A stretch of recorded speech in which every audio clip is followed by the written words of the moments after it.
निश्चित भाव में आज बड़ खुशीर दिन जेहेतु ये राज्य सरकार जो प्रकार ये प्रभु श्री जगन्नाथ पीठ को जो बंद कर रखिला आज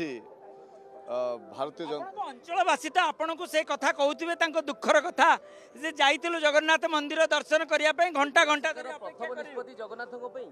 कहूथिबे जेमते ले हाँ निश्चित भाव में से कहते किंतु आज जो भारतीय जनता पार्टी ओडिशा रे जो शासन हैला आमे समस्ते ओडिशावासी खुशी अछंती एठीर जो भक्त श्रद्धालु बेसी खुशी अछंती तेणुक प्रभु श्री जगन्नाथ को कोटि कोटि प्रणाम जेहेतु तांकर जो आविर्भाव तांकर जो लोकंकर श्रद्धा माने आस्था थिला सही आस्था निश्चित भाव में आज मुख्यमंत्री श्रीमंदिर भीतर प्रवेश करिसेंती एवं आपण मध्य आज गुरु दायित्व एवं आज दर्शन हाँ निश्चित भाव में आज आम दर्शन करूँ प्रभु श्री जगन्नाथ को चार धाम आज कलियो।